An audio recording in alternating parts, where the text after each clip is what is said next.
জ্যৈষ্ঠ মাসের পূর্ণিমা তিথি হচ্ছে স্নান যাত্রার তিথি। স্নান মানে মহাস্নান। মূলত দুটি গ্রন্থকে অবলম্বন করে শ্রী জগন্নাথের কথা জগতে প্রচারিত হয়েছে। একটি হচ্ছে স্কন্দ পুরাণ, একটি হচ্ছে নীলাদ্রি মহোদয়, দুটোই সংস্কৃত। এরপরে বহু গ্রন্থ রচিত হয়েছে, বহু গ্রন্থ। আমরা এত গ্রন্থের রেফারেন্স বা ইঙ্গিতে যাব না, আমরা মূল ঘটনায় আসি। এই শাস্ত্রগুলি বলছেন শ্রী জগন্নাথ জগতে আবির্ভূত হয়েছেন স্বয়ম্ভুব মনুর সময়কাল। স্বয়ম্ভুব মনুর সময়কালকে দুই ভাগে বিভক্ত করে দ্বিতীয় ভাগে সত্যযুগে তিনি আবির্ভূত হয়েছেন, এটি শাস্ত্র আমাদের শোনাচ্ছে। এবং তার আবির্ভাবকে কেন্দ্র করে মহারাজ মানে রাজর্ষি ইন্দ্রদ্যুম্নের কথা শাস্ত্রে উল্লিখিত আছে। এবং তার যত লীলা হবে পরবর্তীকালে সমস্তই মহারাজ ইন্দ্রদ্যুম্নকে তিনি নির্দেশ দিয়ে গেছেন। সেই নির্দেশ স্কন্দ পুরাণ ইত্যাদি গ্রন্থে লিপিবদ্ধ করা আছে। আমরা একটা ছোট্ট ইতিহাস আগে শ্রবণ করে নিই। ইতিহাসটি হলো শ্রী রামচন্দ্র যখন বালিকে উদ্ধার করলেন, আমরা বলি বালি বধ। ভগবান কখনো কাউকে বধ করতে পারেন না, কারণ প্রত্যেকের মধ্যেই তো তিনি নিজে আছেন। এটা তো ভাগবত প্রথম শুরুই করছেন এইভাবে, সমস্ত জীবের মধ্যেই তিনি আছেন। আমরা প্রথম শ্লোকটি আজও এখনো পর্যন্ত শ্রবণ করিনি, এখানে সবে তো ভাগবত শুরু হয়েছে। আমরা পরের দিন প্রথম শ্লোকটি শ্রবণ করবো, দেখবেন প্রতিটি জীবের মধ্যেই তিনি আছেন। তাহলে তিনি কাকে হত্যা করবেন? তো তিনি কাউকে বধ করতে পারেন না। রাবণকে বধ করেননি, রাবণকে উদ্ধার করেছিলেন। তো বালিকে যখন উদ্ধার করলেন তখন তার পুত্র অঙ্গদ অত্যন্ত ক্ষুব্ধ হয়েছিলেন, এটা তো স্বাভাবিক। অঙ্গদকে উনি বর দিতে চেয়েছিলেন। অঙ্গদ একটি অদ্ভুত বর চেয়েছিল, আমি পিতৃহন্তার হত্যাকারী হতে চাই। সকলে তো অত্যন্ত আশ্চর্য হয়ে গেল এই বরের কথা শুনে, কামনার কথা শুনে। কিন্তু শ্রী রামচন্দ্র বললেন তথাস্তু, তবে এবার নয়, পরের বার। আমি যখন পরের বার আসবো তখন। এবং পরের বার আমরা জানি শ্রীকৃষ্ণ যদুবংশকে লীন করে দেওয়ার পরে, বিলীন করে দেওয়ার পরে নিজে যখন অপ্রকট লীলায় প্রবেশ করবেন তখন তার পায়ে একটি তীর লেগেছিল। এই তীরটি ছুঁড়েছিল একটি ব্যাগ, ব্যাগের নাম জরা। সেই আগের জন্মে অঙ্গদ ছিল, অর্থাৎ তাকে দেয়া বরটি তিনি রক্ষা করলেন। এরপর ওই জরা ব্যাগকে তিনি আবার বর দিতে চেয়েছিলেন। জরা ব্যাগ আশ্চর্য হয়ে গেল, অত্যন্ত মর্ম যন্ত্রণা, দুঃখ, ক্রন্দন ইত্যাদি করছেন। বলছে তুমি কিছু করনি, এটা সব আমারই লীলা, বলো তুমি কি বর চাও? বলে প্রভু আবার বর। বলছে হ্যাঁ, আবার বর দেবো। বলে তাহলে তুমি এরকম করো, আমি যেন তোমাকে একান্ত ভাবে সেবা করতে পারি। কথাটা শুনুন, একান্ত ভাবে সেবা, যে সেবাটা আর কেউ কিন্তু করবে না, বা আর কারুর দ্বারা তুমি সেবিত হবে না। পুরাণাদি বলছেন যে সেই জরাব্যাগ পরবর্তীকালে সবররাজ বিশ্বাবসু রূপে জগতে আবির্ভূত হয়েছিলেন, এবং তিনি যে দেবতার পূজা করতেন তার নাম নীলমাধব। এই নীলমাধব হচ্ছে জগন্নাথের আদিরূপ। নীলমাধব, একবার আসুন কথাটা একটু আমরা বিবেচনা করে দেখি। নীলমাধব, নীল শব্দের অর্থ আরেকটি অর্থ যেমন রং বোঝায়, আরেকটি অর্থ হচ্ছে অনন্ত, যাকে আমরা সীমায়িত করতে পারি না, সীমাবদ্ধ করতে পারি না, অর্থাৎ ব্রহ্ম। একমাত্র ব্রহ্মই হচ্ছেন অনন্ত, যাকে মুখে ভাবে কোনোভাবেই প্রকাশ করা যায় না, তিনি জগন্নাথ। এরপরে মা, মা অর্থাৎ প্রিন্সিপাল জেনারেটর, অর্থাৎ কিনা যিনি জগৎকে সৃষ্টি করছেন, জননী, যার থেকে জগতের সৃষ্টি, তিনি হচ্ছেন মা। এই মা হচ্ছেন শক্তি স্বরূপা স্বয়ং মা সুভদ্রা। ধব, ধব শব্দের অর্থ যেমন ধবল, তেমনি আরেকটি অর্থ হচ্ছে এই জগৎ, ফেনোমেনাল সার্কামস্ট্যান্সেস, অর্থাৎ কিনা এই ঘটনাময় জগৎ। তিনি হচ্ছেন অবতার পুরুষ বলরাম। অর্থাৎ দেখুন, নীল মা ধব এই শব্দটির মধ্যে কিন্তু জগন্নাথ, সুভদ্রা, বলরাম রয়েছে। অর্থাৎ বিশ্বাবসু যার পূজা করতেন তিনি সাক্ষাৎ ত্রিমূর্তি। একটা কথা আমাদের জেনে রাখা ভালো, এই যে স্কন্দ পুরাণের কথা বলা হলো না, এই স্কন্দ পুরাণে কিন্তু চতুর্ধা মূর্তির কথা নেই, ত্রিধা মূর্তির কথা আছে। অর্থাৎ সুদর্শন পরবর্তীকালে সংযোজিত হয়েছে আমাদের ত্রিমূর্তির সঙ্গে। এখন চতুর্ধামূর্তি লীলা হয়, অর্থাৎ জগন্নাথ, বলরাম, সুভদ্রা এবং সুদর্শন। এই আদি যে সেবিত দেবতা নীলমাধব, তার থেকে জগন্নাথ হয়ে ওঠা এক বিরাট ইতিহাস। অত বড় ইতিহাস আমাদের রাজ্যে শোনার মতো সময় হবে না। শুধু একটুখানি বলে রাখা হয় যে মহারাজ ইন্দ্রদম্ন কিন্তু সেই নীলমাধবের খোঁজ পাননি, যদিও তার প্রেরিত যে দূত, যাকে আমরা গুপ্তচর বলি, সেই গুপ্তচর বিদ্যাপতির দ্বারা তিনি ব্যাপারটা জানতেও পেরেছিলেন। বিদ্যাপতি বিশ্বাবসুর কন্যাকে বিবাহ করেছিলেন দেবী ললিতাকে, এবং তিনি ব্যাপারটা জেনে মহারাজকে জানালেও তিনি কিন্তু সেই দেবতাকে খুঁজে পান, কারণ এই একান্ত সেবার কথা বলা ছিল বলে। পরবর্তীকালে আজও সেই জায়গাটি আছে, তার নাম হচ্ছে বাঙ্কি মোহন, বাঁকি মোহনা। মোহনাকার নেই, জায়গাটি আছে যেখানে মহানদী এবং সমুদ্রের মোহনা ছিল। সেখানে একটি কাঠ ভেসে এসেছিল এবং সেই কাঠ হচ্ছে, বলা হয় সেটি সেই দ্বাপরের পিণ্ড, যেটি 6 দিন জ্বলার পরেও যখন ভস্মীভূত হলো না, তখন আকাশবাণী হয়েছিল যে এটিকে ভাসিয়ে দাও, এই রূপে আমি কলিতে আবার প্রকটিত হব। তো আদিরূপ হচ্ছে নীলমাধব, তার থেকে ত্রিধা মূর্তি এসছেন জগন্নাথ, বলরাম, সুভদ্রা।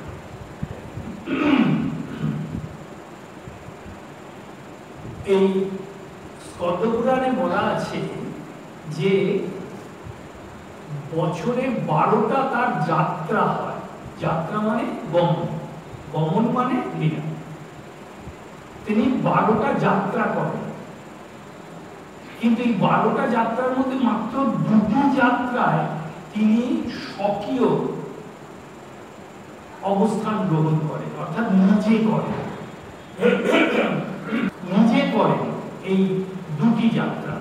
একটি হচ্ছে স্নান যাত্রা, একটি হচ্ছে রথযাত্রা।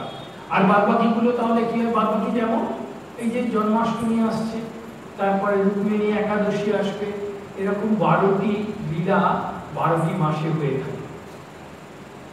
এখন এছাড়াও আরো ছোট ছোট লীলা সংযোজিত হয়েছে পরবর্তীকালে, কিন্তু 12টি মূল। সুতরাং তিনি যে 2টিতে মাত্র নিজে অংশগ্রহণ করছেন, আরগুলিতে তার প্রতিনিধিরা অংশগ্রহণ করেন। শ্রী জগন্নাথের প্রতিনিধি হলেন মদন মোহন।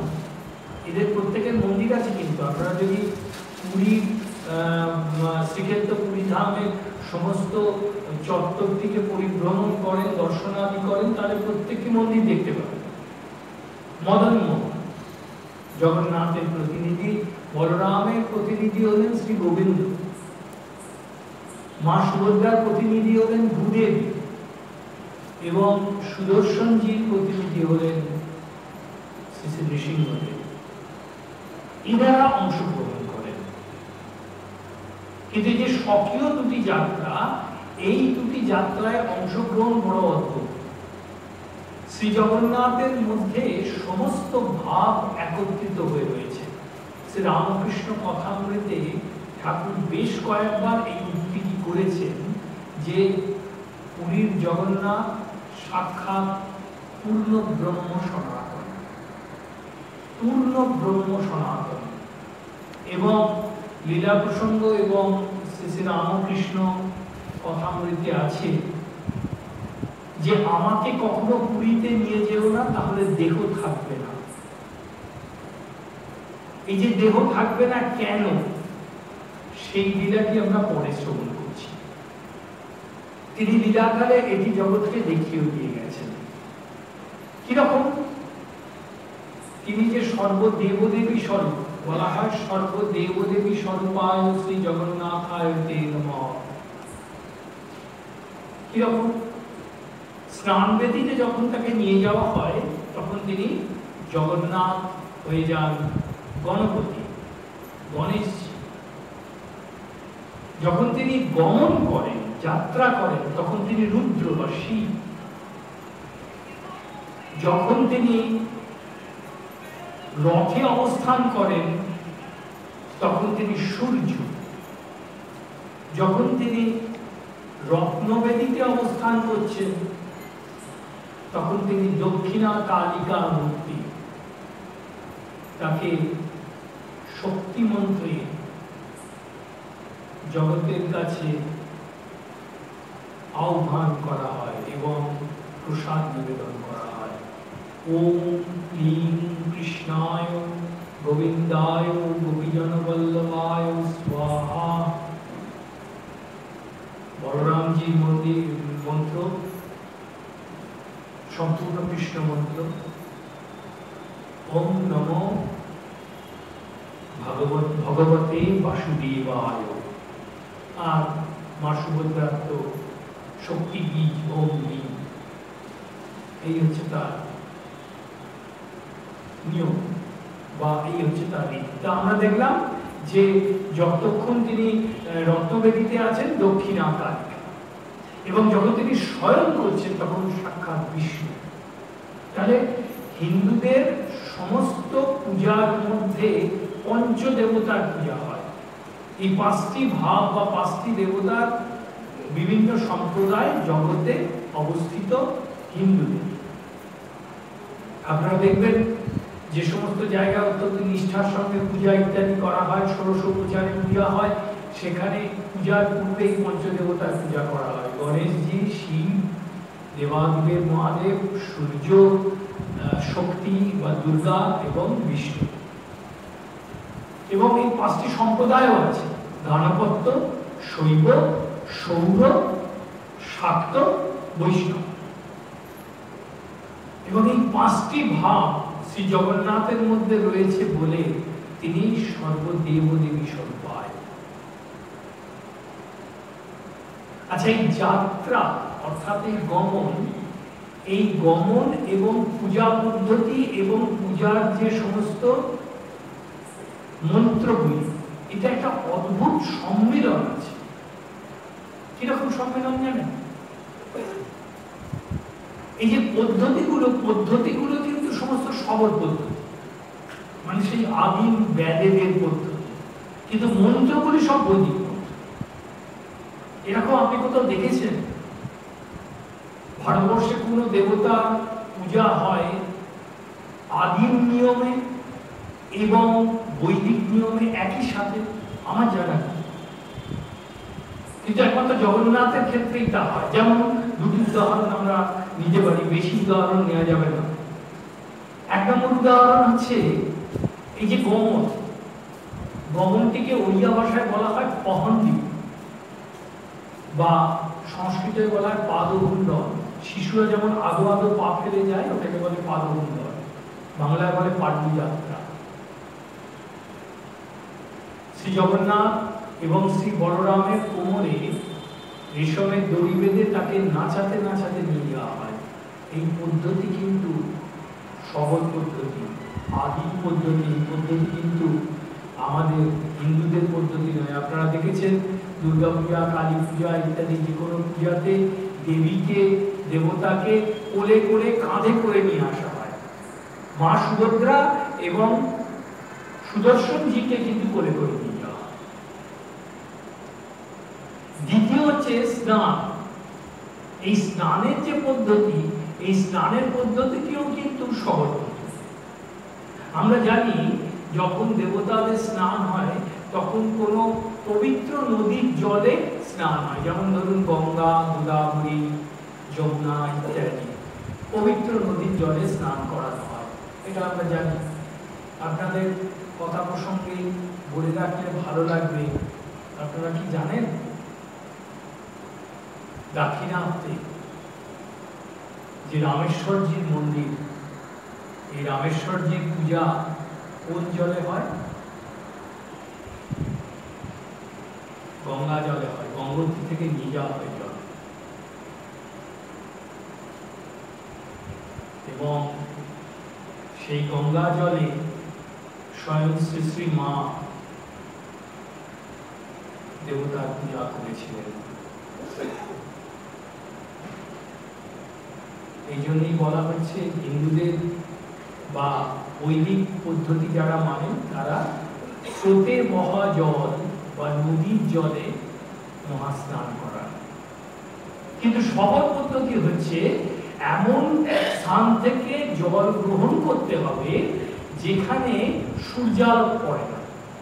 গভীর জঙ্গলের মধ্যে এমন একটি কূপ যেটা ঢাকা রয়েছে, সেই কূপের জল থেকে জল নিয়ে দেবতাদের পূজা করতে হবে। শ্রীক্ষেত্রপুরী ধামের উত্তর দরজার দিকে জানেন আপনারা 4টে দরজা আছে। শ্রীক্ষেত্রপুরী ধামের পূর্ব দরজাকে বলা হয় সিংহদ্বার, পশ্চিম দরজা হচ্ছে ব্যাঘ্রদ্বার। এর প্রত্যেকটি আলাদা মানে আছে, অত ডিটেলসে আজ আমরা যেতে পারবো না। আর উত্তর দ্বার হচ্ছে হস্তিদ্বার এবং দক্ষিণ দ্বার হচ্ছে অশ্বদ্বার। এই উত্তর দ্বারের কাছে একটি কূপ আছে, তাকে বলে স্বর্ণকূপ বা সোনা কুয়া। উড়িয়া ভাষায় বলা হয় সোনা কুয়া। আপনারা যদি পরিভ্রমণ করেন তাহলে আপনাকে দূর থেকে আপনাদের পান্ডা দেখিয়ে দেবে, এবং সেটা কিন্তু সারা বছর ঢাকা থাকে। এবং এই স্নান যাত্রার দিনে সেখান থেকে 108 কলসি পচা জলে তার স্নান হয়। পচা শব্দটার অর্থ কিন্তু বাংলা নয়, এটা কিন্তু ওড়িয়া শব্দ, যার মানে হচ্ছে পবিত্র। 108 পবিত্র কলসির জলে তার স্নান হয়। এবং এরপরে তিনি অসুস্থ হয়ে পড়েন স্বাভাবিকভাবে, অর্থাৎ তার শ্রীঅঙ্গের রং ইত্যাদি ধুয়ে যায়, এবং তাকে তখন সেবা কেন্দ্রে নিয়ে যাওয়া হয়, যাকে বলে রোগশয্যা। 15 দিনের জন্য মন্দির বন্ধ হয়ে যায়, এবং যারা সেবা করেন তারা হচ্ছে দৈতা। এই দৈতাদের সম্পর্কে একটু বলার আছে, এবং তারা অমানসিক সেবা করে। এবং এই সময়টাকে অনবসর কাল বলা হয়, তার কারণ অবসরহীন সেবা হয় তাতে, মানে সেবার কোনো অন্তরায় ঘটে না,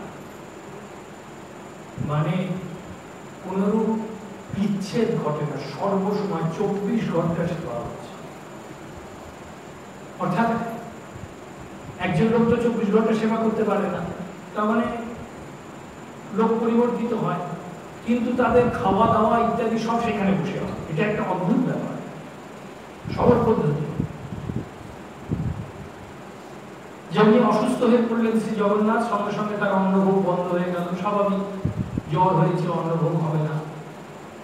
সে তাকে রাজবৈদ্য ডাকা হলো, রাজবৈদ্য এসে নিদান দিলেন, অন্নভোগ বন্ধ। এবারে ওনাকে ওষুধ খাওয়াতে হবে কিনা পাঁচন ভোগ হয়। তো শুধু পাঁচন খেয়ে তো একটা মানুষ বাঁচতে পারে না, তাহলে কি করা যাবে? আচ্ছা, একটু ফলমূল হবে। পলতার বড়া, মুখটা একটু তেতো হয়ে যায়, তো পলতার বড়া খেলে ভালো লাগে। শুধু এই তেতোগুলো খেয়ে তো আর লোকে বাঁচে না, তা সেই জন্য একটু পায়েস এবং একটু ক্ষীর দেওয়া, এই হচ্ছে ভোগ এই অনবসর কালের জন্য। আর একটা অদ্ভুত ঘটনা ঘটে জানেন, এই যে দৈতারা সেবা করছেন, এরা তো ওখানে বসে খাওয়া দাওয়া করেন, তো ওনারা খাওয়া দাওয়া করতে করতে কিন্তু নিজের একটু খাবারটাও তুলে দেন জগন্নাথের দিকে। ভালো লেগেছে, আচ্ছা একটু তুমি খাও। তারপরে জগন্নাথ হচ্ছেন তাদের কাছে দেবতা নয়, তাদের ঘরের লোক। যেমন মা তার অসুস্থ সন্তানকে নিজের মুখের খাবারটা তুলে দেন, ঠিক সেই রকম। এটি একটি অভূতপূর্ব ঘটনা, এবং এটির প্রমাণ কিন্তু পরবর্তীকালে আমরা পাচ্ছি। কিরকম ভাবে? শ্রী রামকৃষ্ণ লীলা প্রসঙ্গে শ্রী রামকৃষ্ণ ভোগ নিবেদন করছেন মাকে, বলছে মা তুই খাবি নে? ও আচ্ছা, আমি আগে খাবো তারপরে তুই খাবি, আচ্ছা দেখ তাই বলে নিজেই অন্ন ব্যঞ্জন ইত্যাদি মেখে নিজে মুখে খেলেন, এবং সেটা পরবর্তীকালে মায়ের মুখে তুলে দিলেন। এটা প্রমাণিত ঐতিহাসিক সত্য। অর্থাৎ মায়ের সঙ্গে আমার সম্পর্ক কোনো ভক্ত বা দেবতার সম্পর্ক নয়, আপনের থেকেও আপনজনের সম্পর্ক। দৈতাদের সম্পর্ক জগন্নাথের সঙ্গে তাই। কে এই দৈতা?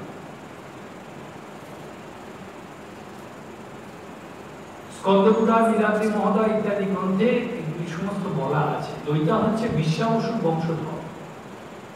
দেখবেন ওই যখন রথযাত্রা টিভিতে তো দেখায়, দেখবেন কিছু বিশাল চেহারা পাল্টা থাকে, তাদের গলায় কিন্তু পইতে নেই, তারা কিন্তু ওই সবর বিশ্বাবসুর বংশধর, বিশাল চেহারা, তাদের দইটা বলা হয়। এবং এই যে বিদ্যাপতি এবং তার ব্রাহ্মণের গর্ভে যে পুত্র সন্তান, তারা হচ্ছে পতি মহাপাত্র, এবং ব্রাহ্মণী এবং দেবী ললিতার গর্ভে যে সন্তান, তার বংশধরকে বলা হয় শুদ্ধ সোয়ার। এইরূপ 36 প্রকারের সেবক আছে। তো স্নান যাত্রা স্বকীয় যাত্রা। এরপরের যাত্রাটি যেটি হয় সেটি হচ্ছে রথযাত্রা। এই বিগত অমাবস্যা যেটি গেল, আষাঢ় মাসে অমাবস্যার পরের দিন হচ্ছে প্রতিপদ, শুক্লপক্ষের প্রতিপদ। সেদিন শ্রী জগন্নাথের অঙ্কন করা হয়, মানে চক্ষু দান করা হয়। এই জন্যে একে বলে নেত্রোৎসব। এবং ভগবান নিজে আবির্ভূত হন জগতের সামনে, তাই লোকে তাকে দেখে আনন্দ করে, এই জন্য নেত্রোৎসব করা হয়, বা একে বলে নব যৌবনোৎসব। সেদিন অকল্পনীয় ভিড় হয়। শুক্লপক্ষের প্রতিপদ, দ্বিতীয় দিন তিনি রথে আরোহণ করেন। এবং এই যে রথে আরোহণ করা, এই পদ্ধতিও কিন্তু পহন্ডি অত্যন্ত প্রভাতে তাকে রত্নবেদীতে ভোগ নিবেদন করা হয়। ভোগ নিবেদন করার পরে পহন্ডি করে সর্বপ্রথম মা সুভদ্রা এবং সুদর্শনজিকে কোলে করে তার রথে বসানো হয়। মা সুভদ্রার রথের নাম আপনারা সকলেই জানেন, এসব তো আর এখন গোপন নেই, দেবদলন বা দর্পদলন। এরপর বলরামজিকে নিয়ে আসা হয় পহন্ডি করে, তার রথের নাম হচ্ছে তালধ্বজ। এই তালধ্বজ শব্দটা সম্ভবত অনেকগুলি কারণ আছে, তার মধ্যে অন্যতম কারণ হচ্ছে ভাগবতে দেওয়া আছে। জানেন, ভাগবতে যে সমস্ত অসুর ইত্যাদিকে উদ্ধার করেছিলেন শ্রীকৃষ্ণ, তার মধ্যে একজনকে বলরাম উদ্ধার করে। সেটি তালবনে ঘটেছিল। রাসভাসুর, রাসব শব্দের অর্থ হচ্ছে গর্ধব। গর্ধবরূপী অসুরকে তিনি উদ্ধার করেন এবং সেই সুমিষ্ট তাদের রস তার সখাদের সকলকে খাওয়ান। তো সেই জন্যই হয়তো ওই তালবনের লীলাটিকে মনে রেখে তার রথের নাম দেওয়া হয়েছে তালধ্বজ। এবং জগন্নাথের রথের নাম হচ্ছে নন্দী ঘোষ বা গরুড়ধ্বজ। জগন্নাথের রথের উচ্চতা 44 ফুট, শ্রী বলরামের রথের উচ্চতা 43 ফুট এবং মা সুভদ্রার রথের উচ্চতা 42 ফুট। এবং এইগুলি ছাড়াও তার যে রথের চাকা ইত্যাদি, দড়ি ইত্যাদি বিভিন্ন নাম এবং বিভিন্ন তার প্রকাশ আছে। একটাই কথা, অত ডিটেইলসে আমরা যেতে পারবো না, বিস্তৃত আলোচনা হবে না। তো পহন্ডি করে তাদেরকে রথে তোলা হয় এবং এই রথে ওঠানোর পরে একটি ঘটনা, সেটি একটি অপূর্ব ঘটনা, সেটা কিন্তু স্নানযাত্রার সময়ও ঘটে। সেটির নাম হচ্ছে ছেঁড়া পহরা। ছেঁড়া নয়, ছেঁড়া পহরা। আমরা যদিও ওই ওড়িয়া ভাষা প্রকৃষ্টভাবে বলতে পারবো না, ভাষাচার্য সুনীতি চট্টোপাধ্যায় বলছেন যে ভারতবর্ষে যতগুলি ভাষা প্রচলিত আছে তার মধ্যে শুদ্ধতম ভাষা হচ্ছে ওড়িয়া, এবং সফটেস্ট মানে কোমলতম ভাষা হচ্ছে ওড়িয়া ভাষা। ভাষাচার্য সুনীতি চট্টোপাধ্যায় বলছেন চেরা পহরা, অ হ ন রয়াকার, বয়সূন্য রয়াকার, পহরা। আমরা বলি ছেঁড়া পহরা, আমাদের মতো করে উচ্চারণ করি স্বাভাবিক, ছেঁড়া পহরা। এটা কি? যখন অনঙ্গ ভীমদেব যখন রাজা হয়েছিলেন পুরী, তিনি একটা কথা ঘোষণা করেন যে পুরীতে কেউ কখনো সম্রাট হতে পারবে না, পুরীর সম্রাট জগন্নাথ। পুরীতে যে রাজা হবে সে তার সেবক, প্রধান সেবক। আজও পর্যন্ত ওই নিয়ম প্রচলিত আছে, জানেন তো। যদিও সরকার পুরীর মন্দিরের সমস্ত নিয়ম কানুন ইত্যাদি নির্দিষ্ট করে, কিন্তু রাজার শিলমোহরটি লাগে। ওই পুরাণাদিতে এই কথা বলা আছে বলে রাজার শিলমোহর লাগে। যদিও গভর্নমেন্ট সব দেখাশোনা করে, কিন্তু রাজার শিলমোহর লাগবে, নইলে কিন্তু এটা সিদ্ধ হবে না। তো রাজা হচ্ছেন প্রধান সেবক। তিনি এসে সোনার ঝাড়ু দিয়ে, এখন অবশ্য সোনার ঝাড়ু নয়, এমনি ঝাড়ু, সোনার ঝাড়ু দিয়ে রাস্তা পরিষ্কার করে দিতেন, যে পুরীর সম্রাট, জগতের সম্রাট, ব্রহ্মাণ্ডের সম্রাট এবার গমন করতেন। এটাকে বলা হয় ছেঁড়া পহরা। এইটা সম্বন্ধে একটি ভারী সুন্দর কাহিনী প্রচলিত আছে। কাহিনীটা শুনলে আমাদের খুব ভালো লাগবে। কাহিনীটি হচ্ছে, পুরুষোত্তম দেব অর্থাৎ গজপতি প্রতাপরুদ্রের বেশ কয়েকটি পূর্বপুরুষ আগের কথা। পুরুষোত্তম দেব যখন পুরীর রাজা, তখন তিনি অত্যন্ত প্রজাবৎসল রাজা এবং অত্যন্ত উচ্চ মার্গের ভক্ত। তিনি কিন্তু তার বিবাহই হচ্ছে না। তিনিও তেমন কোনো নজর দিচ্ছেন না, তিনি তো প্রজাদের নিয়েই আছেন, জগন্নাথের সেবা নিয়েই আছেন। কিন্তু মন্ত্রীমশাই অত্যন্ত চিন্তিত। এই সময় খবর এলো যে কাঞ্চি রাজা শাল্য নরসিংহদেবের কন্যা পদ্মাবতী অতীব সুন্দরী এবং সুলক্ষণা, তার সঙ্গে বিবাহ দেওয়া যেতে পারে। রাজা বললেন, দেখো তাহলে। তো দূত গেল। দূত যেতে ওই কাঞ্চির রাজা বলে বসলেন, আমি কোন চন্ডালের সঙ্গে আমার মেয়ের বিয়ে দিই। আরে বলে কি, পুরীর রাজা চন্ডাল? বলছে, হ্যাঁ, আমি তো নিজে রথযাত্রা দেখতে গিয়েছিলাম, তখন তো দেখলাম রাজা নিজের রাস্তা ঝাঁট দিচ্ছে। তো যে রাস্তা ঝাঁট দেয় সে তো চন্ডালই হবে। এই কথা যখন রাজার কানে উঠল, তিনি অত্যন্ত ক্রুদ্ধ হলেন এবং সঙ্গে সঙ্গে যুদ্ধযাত্রা করলেন। কিন্তু সেই যুদ্ধে স্বয়ং পুরুষোত্তম দেব পরাজিত হলেন। তার কারণ লীলা। এই কাঞ্চির রাজাকে রক্ষা করতেন স্বয়ং গণপতি, কাঞ্চির গণেশ। পরে শুনছি আমরা ঘটনাটি। তো পরবর্তীকালে আবার রাজা তো তখনও খোঁজ সমাহিত হয়নি।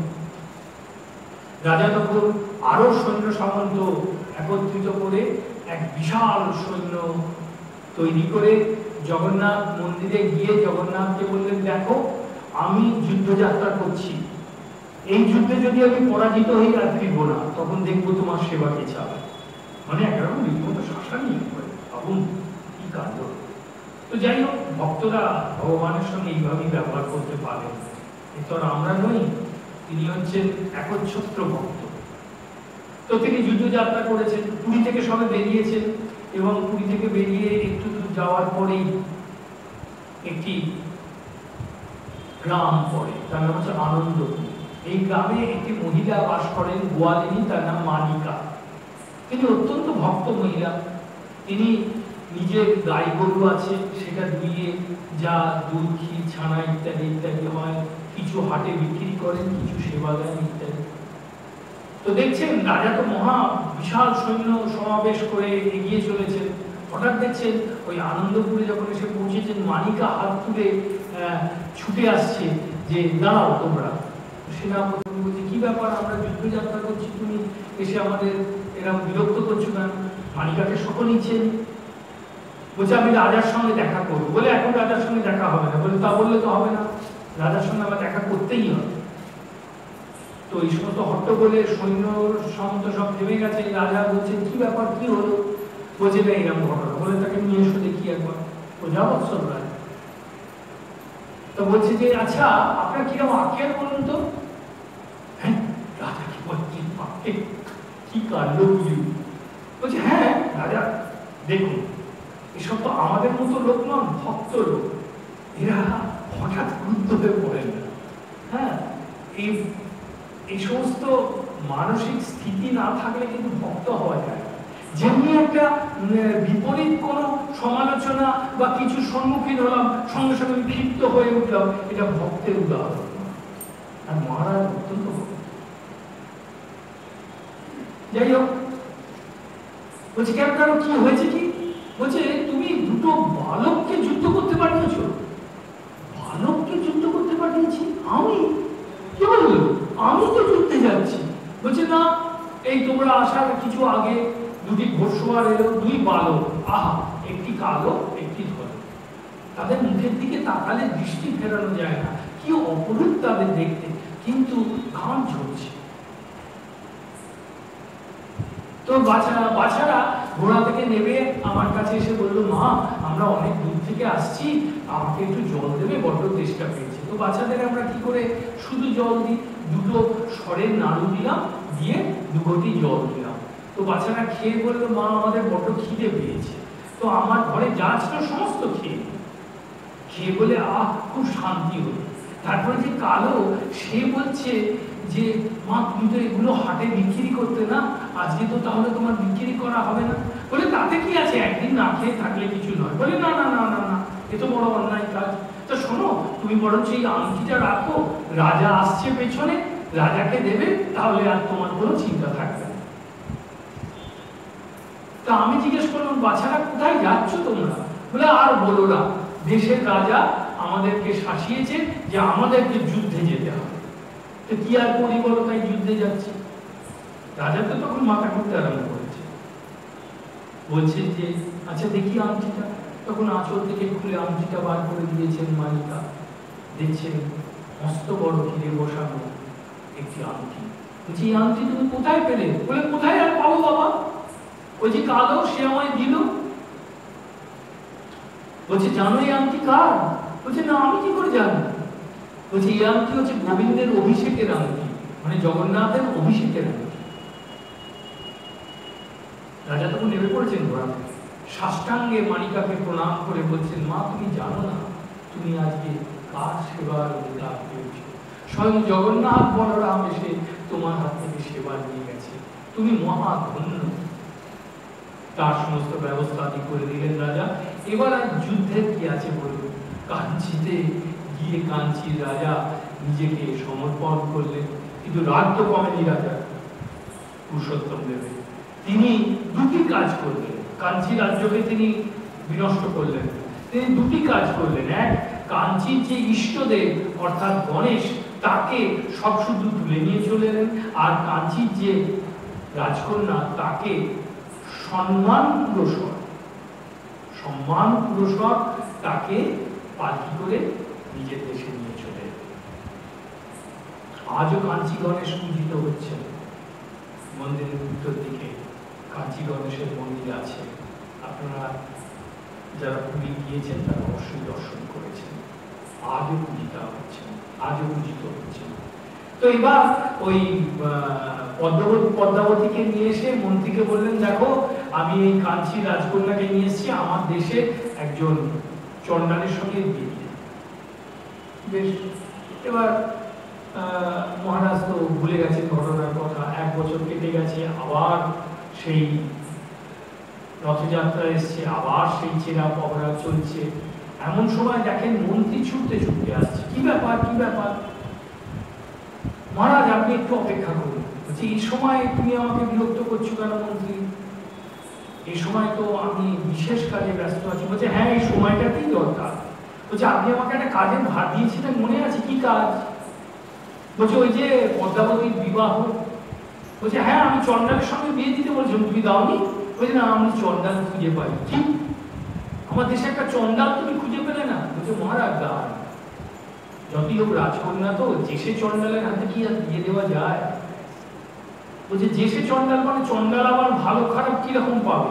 বলছে হ্যাঁ, তাকে বিবাহ দিতে গেলে শ্রেষ্ঠ চণ্ডালের হাতে বিবাহ দিতে হবে। তুমি কি শ্রেষ্ঠ চণ্ডাল খুঁজে পেয়েছো? যে এইমাত্র পেলাম মহারাজ। কোথায়? আশেপাশে দেখছেন মহারাজ। বলছেন যে কোথায় সেই চন্ডাল? বলছে না আমার সামনেই দাঁড়িয়ে আছে।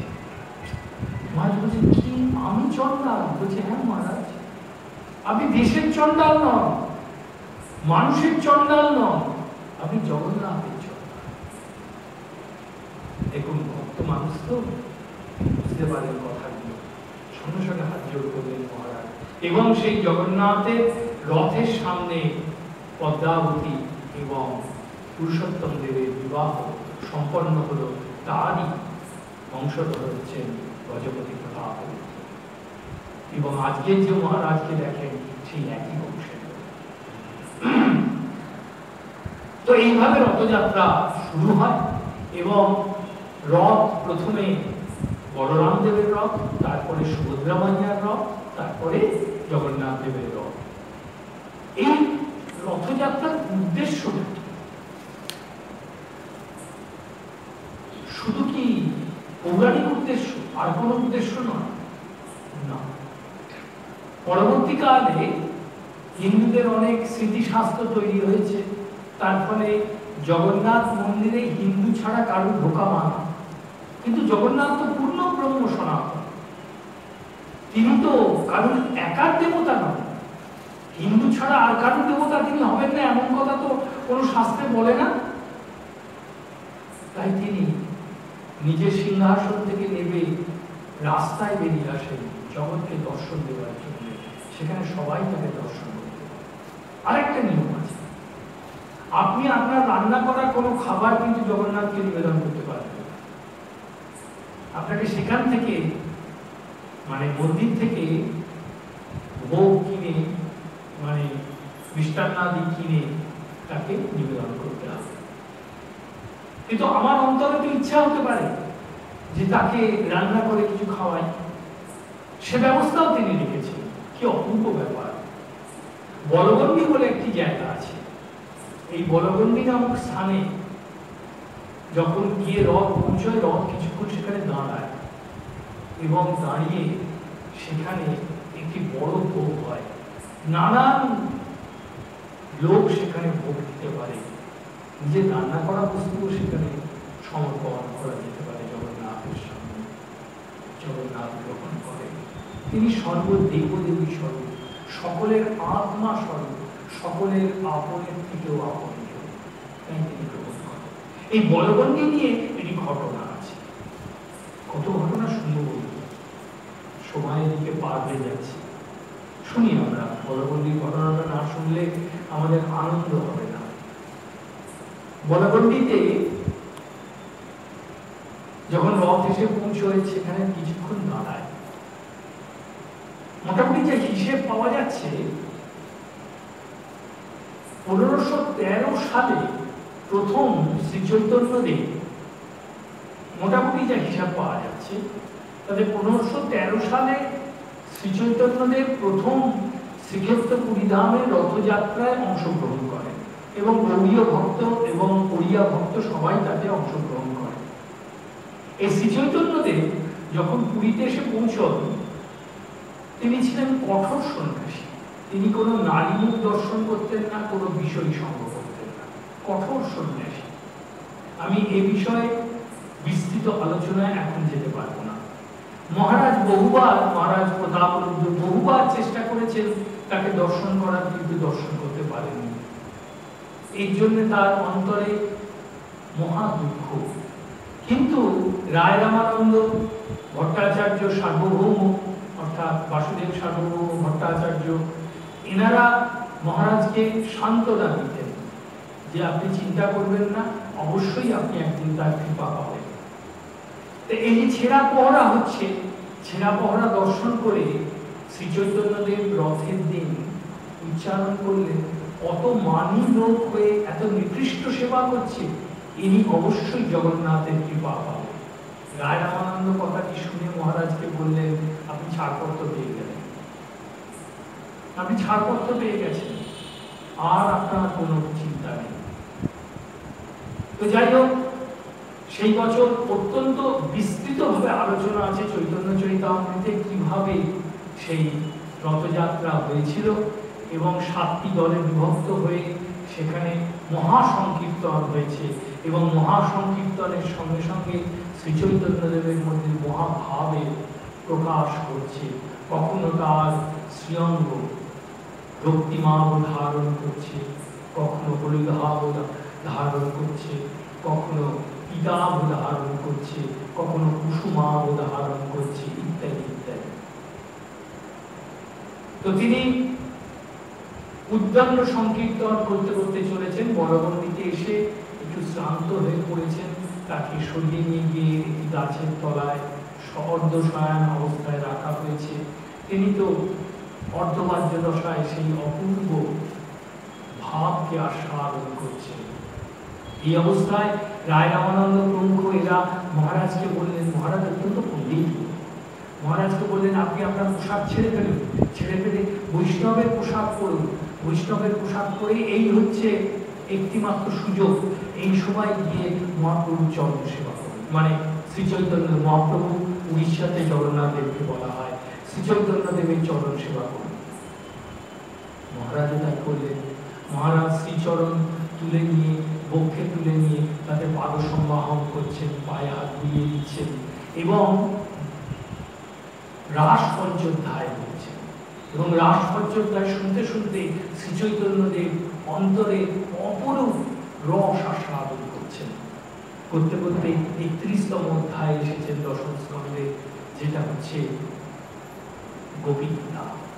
গোপীগীতা নবম শ্লোকে যখন এসে মহারাজ পৌঁছেছেন, তব কথামৃতম তপ্ত জীবনম কবিভীরিতম কল্মষাপহম শ্রবণ মঙ্গলম শ্রেয়দাততম ভুবি গৃণন্তি ইয়ে বিদামনা। এটি যেমন উচ্চারণ করেছেন, সঙ্গে সঙ্গে মানে ছিঁড়ে ছেঁড়া ধনুকের মতো শ্রীচৈতন্যদেব উঠে দাঁড়িয়ে পড়েছেন। তিনি মহাভাবে আবিষ্ট হয়ে স্বয়ং প্রতাপপুর থেকে পক্ষে আলিঙ্গন করে স্থির। কিছুক্ষণ বাদে ভাব প্রশমিত করে তিনি বলছেন, তুমি মোরে বহু দিলে অমূল্য রতন, মোরে কিছু দিতে নাই। এটি কি অপূর্ব লীলা সংগঠিত হয়েছিল। রথ তারপরে গিয়ে গুন্ডিচা এসে পৌঁছল। আমরা মাসির বাড়ি বলি, প্রকৃতপক্ষে মাসির বাড়ি নয়, গুন্ডিচা। এই গুন্ডিচাটা কি জানেন?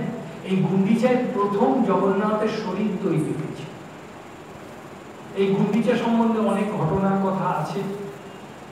গুন্ডিচায় আসার পরে সেদিন দেবতাদের স্থানান্তর করা হয় না, পরের দিন স্থানান্তর করা হয়, ওই পহন্ডি করে স্থানান্তর করা হয়। সেদিন রথেই তার ভোগ রাগাদি হয়। এবার পঞ্চম দিনে, আজকে সেদিন গেছে, অর্থাৎ শুক্লপক্ষের পঞ্চমী। এই দিন মা লক্ষ্মী অত্যন্ত ক্ষুদ্রা হয়ে, কারণ তাকে নিয়ে যায়নি, অত্যন্ত ক্ষুদ্রা হয়ে তার প্রাণনাথকে দর্শন করার জন্য বেরিয়েছেন। কিন্তু জগন্নাথের সেবকগণ তাকে দর্শন করতে দেবেন না। তিনি কোন রকম উঁকি ঝুঁকি মেরে দেখছেন। এই জন্য আজকের দিনটিকে বলা হয় হেরা পঞ্চমী বা হোরা পঞ্চমী। শেষ পর্যন্ত যখন প্রাণনাথকে দেখতে পেলেন না, তখন ক্ষুদ্র হয়ে রথের চাকার একটা অংশ ভেঙে দিয়ে চলে আসে। তুমি একবার ফেরো, কে তোমায় ঢুকতে দেয়নি। তা এই কথাটি অত্যন্ত বিস্তৃত ভাবে চৈতন্য চরিতামৃতে আছে, জানেন? চৈতন্য চরিতামৃতকার লিখছেন, শ্রী চৈতন্যদেব জিজ্ঞাসা করলেন স্বরূপ দামোদরকে যে এর কারণ কি। স্বরূপ দামোদর ব্যাখ্যা করে বলছেন, বৃন্দাবনে স্বয়ং লক্ষ্মী দেবী ঢোকা মানা, তাই তিনি ঢুকতে পারছেন না। এরপরে দশমীর দিন পুনর্যাত্রা হয় এবং এই যাত্রা পুনর্যাত্রার পথে তিনি অর্ধমোষিনীজির মন্দিরে আসেন, যাকে বলে মৌসিমার মন্দির, মাসির বাড়ি। মাসির নাম হচ্ছে দ্বারাবতী। তিনি অত্যন্ত গরিব। তো যতই হোক বন্ধুবন্ধীরা এসছে, তাই একটু আদর যত্ন করতে হবে। একটা ঘরে পোড়া পিঠে আছে, সেই পোড়া পিঠে ভোগ দেওয়া হয়। এটি কি অপূর্ব বস্তু। তারপরে জগন্নাথে বলরাম এবং সুভদ্রা মাইয়ার রথ এসে উপস্থিত হয় শ্রীমন্দিরের সামনে, কিন্তু মন্দিরের দরজা বন্ধ। মহালক্ষ্মী তখন নিজের পার্শ্বদের নিয়ে বেরিয়ে আসে, একে বলা হয় লক্ষ্মী নারায়ণ গেট। একাদশীর দিন এক অপূর্ব ঘটনা ঘটে রাস্তার উপরে, ঢুকতে নেননি তখন, রাস্তার উপরে একটি অপূর্ব ঘটনা ঘটে। সেই ঘটনাটি হচ্ছে তার স্বর্ণবেশ হয়, চোখ ঝলসানো সোনা বেশে তাকে সাজানো হয় এবং তাকে একটি ভোগ নিবেদন করা হয়, একে বলা হয় অধর্পণা ভোগ, রসগোল্লা ভোগ। তারপরে কাকুতি মিনতি করেন আমাদের জগন্নাথ দেব মন্দিরে ঢোকার জন্য। হ্যাঁ, একটি উদাহরণ তিনি দেন, তোমাকে আমি কি করে নিয়ে যাব বলো, আমার সঙ্গে তো দাদা ছিল, দাদার সঙ্গে তোমাকে আমি কি করে নিয়ে যাব, কারণ প্রাচীন ওড়িয়াদের মধ্যে একটি নিয়ম প্রচলিত আছে, ভাদ্রবউ কখনো ভাসুরের সামনে আসেন না। এতেও মা লক্ষ্মীর মন বলে না, তাকে অনেক অনুনয় বিনয় করার পরে তারপরে এই চতুর্ধামূর্তি মন্দিরে প্রবেশাধিকার পান এবং এই প্রবেশাধিকার পেয়ে তারা যখন রত্নবেদিতে ওঠেন তখন অনেক বেলা হয়ে গেছে, অনেক বেলা হয়ে গেছে এবং তারপরে তার ভোগ হতে হতে সেদিন প্রায় সন্ধ্যে গড়িয়ে যায়, কারণ মহালক্ষ্মী স্বয়ং সেই ভোগ রান্না করেন। এইভাবে রথযাত্রা অনুষ্ঠান শেষ হয়। কিন্তু জগন্নাথ পূর্ণ ব্রহ্ম সনাতন, আমাকে পুরীর জগন্নাথ দর্শনে নিয়ে যেও না, শরীর থাকবে না। এই যে পুরীর জগন্নাথের রথযাত্রা, এরপরেই ভারতবর্ষের সর্বোত্তম রথযাত্রাটা কোনটা জানেন? একদম বাড়ির কাছে হুগলির মাহেশ। মাহেশের রথযাত্রা এর মধ্যে দ্বিতীয় বৃহত্তম রথযাত্রা এবং এই রথযাত্রায় শ্রী রামকৃষ্ণদেব এবং তার পূর্বে শ্রী চৈতন্যদেব অংশগ্রহণ করেছিলেন এবং এই জগন্নাথ দেবের যিনি প্রতিষ্ঠাতা ধ্রুবানন্দ শ্রী চৈতন্যদেবকে দর্শন করেন, তখন তিনি প্রায় মৃতপ্রায়। তিনি শ্রী চৈতন্যদেবের কাছে প্রার্থনা করেন, আমাকে মুক্তি দাও। শ্রী চৈতন্যদেব নিজের পার্শ্বদ কমলাকর পিপলাইকে, যিনি দ্বাদশ গোপালের অন্যতম, তাকে সেখানে সেবার জন্য রেখে যান এবং এইরূপ কথিত আছে তিনি বার দুয়েক এই রথযাত্রায় অংশগ্রহণ করেছেন 1514 থেকে 1518 মধ্যে, ইতিহাসে যেটা পাওয়া যাচ্ছে।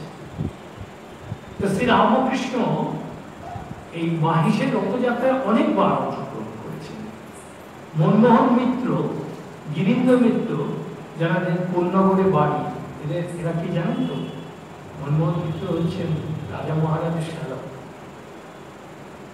মনমোহন মিত্রের বোনের সঙ্গে রাজা মহারাজের বিবাহ হয়েছিল, ব্রজের রাখাল। তো মনমোহন মিত্র এনারা, গিরীন্দ্র মিত্র এনারা শ্রী রামকৃষ্ণকে মাহেশের রথযাত্রা দর্শন করিয়েছিলেন, মাহেশের জগন্নাথকেও দর্শন করিয়েছিলেন রথযাত্রা ছাড়া। এরপরে তিনি বেশ কয়েকবার রথযাত্রা দর্শন করেন, কিন্তু শেষবারের মতো রথযাত্রা তিনি দর্শন করেন 1885 সালে। 1885 সালে 14ই জুলাই ছিল রথ। সেদিন মানে 13ই জুলাই তিনি বড়রাম মন্দিরে এসেছিলেন এবং 14ই জুলাই রথযাত্রায় অংশগ্রহণ করেন এবং সেই বিখ্যাত দুটি কীর্তন সেদিন গীত হয়েছিল। হরি বলতে নয়ন ঝরে, তারা তারা ডুবাই এসেছে, যাদের হরি বলতে নয়ন ঝরে তারা তারা ডুবাই এসেছে। আর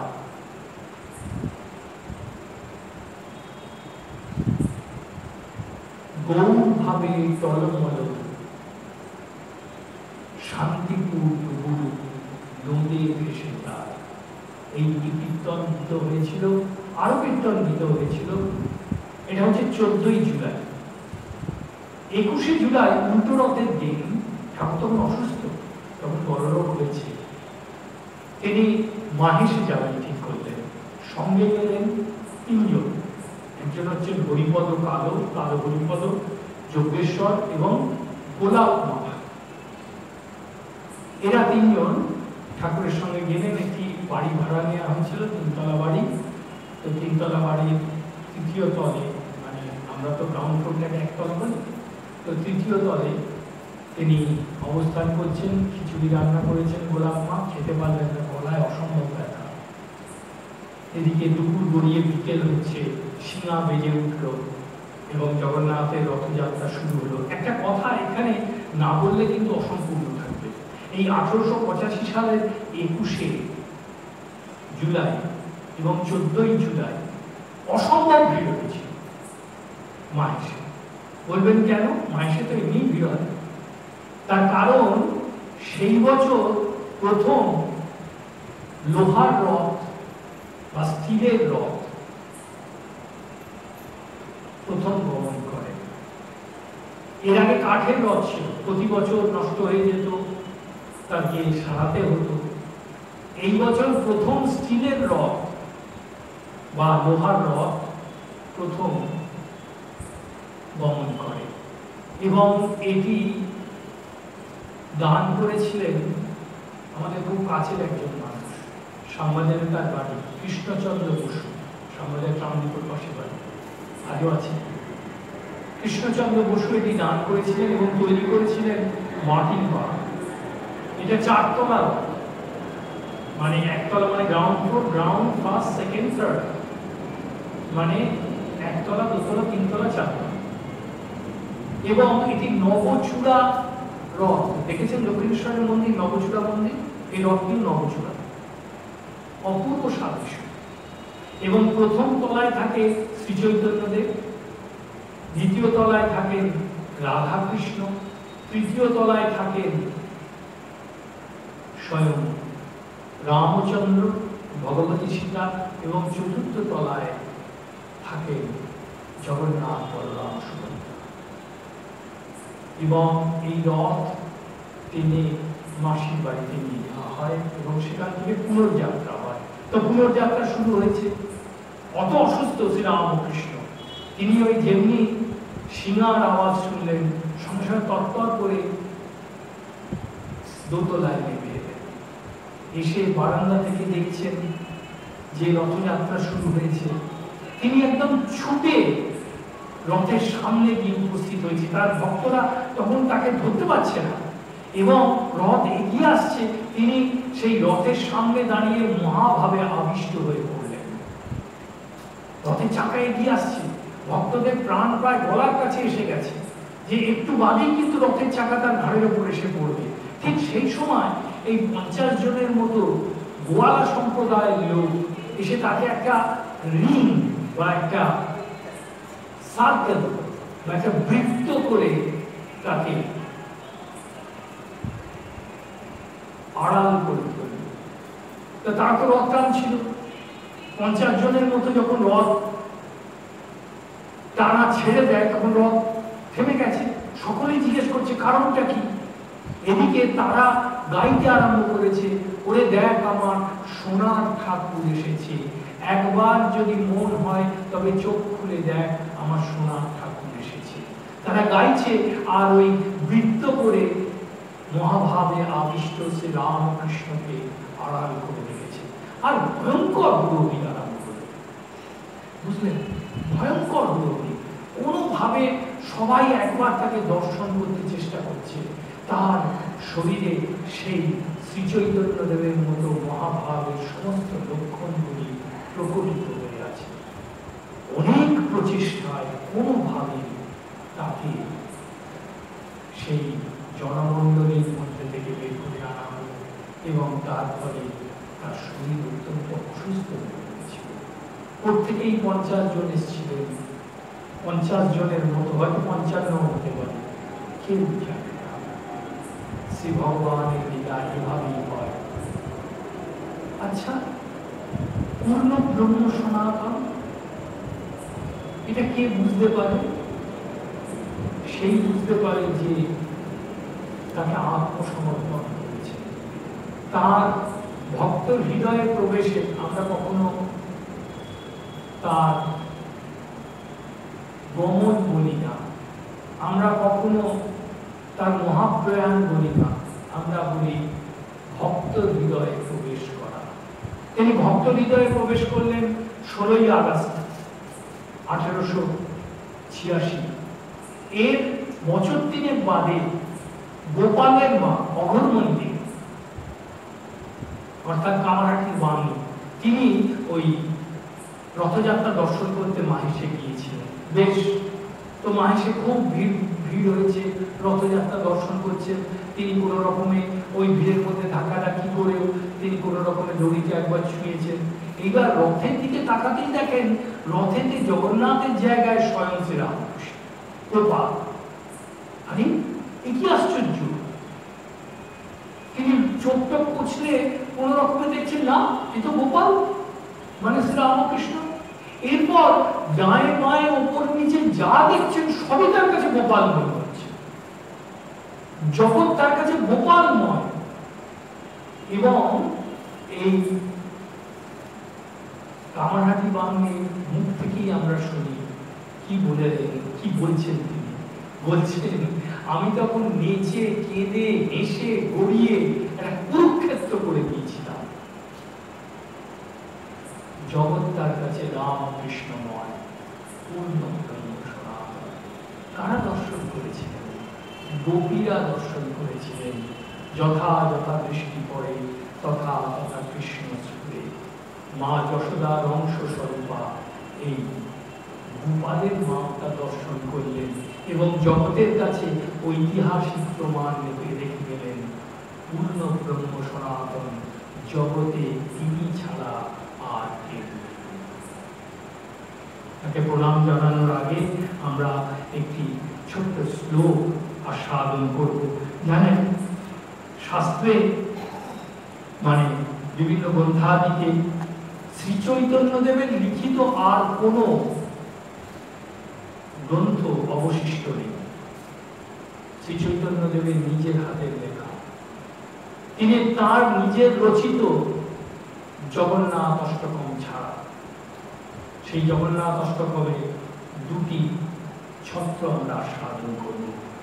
নবৈ যাচে রাজ্যং ন চ কনক মাণিক্য বিবম, ন যাচেহং রম্যাং সকল জনকাম্যাং বরবধূম, সদা কালে কালে প্রমথপতি নাগীত চরিত জগন্নাথ স্বামী নয়ন পথগামী ভবতু। হরত্বং সংসারং দ্রুততরমসারং সুরপতে, হরত্বং পাপানাং বিততিমপারং যাদবপতে। অহো দিগনাথং নিহিতমচলং নিশ্চিতপদং জগন্নাথ স্বামী নয়ন পথগামী ভবতু। নীলাচল নিবাসায় নিত্যায় পরমাত্মনে, বলভদ্র সুভদ্রাভ্যাং জগন্নাথায় নমঃ। জয় শ্রী রাম কৃষ্ণ জগদ্গুরু, অশেষ করুণার আধার স্বরূপ ভগবতী শ্রী শ্রী মায়ের জয়। জয় সন্ন্যাসী শ্রেষ্ঠ স্বামী মহারাজের জয়। জয় শ্রী শ্রী জগন্নাথ সুভদ্রা মাইয়া বলরাম জি। জয় রাধে, জয় রাধে, জয় রাধে মাধব।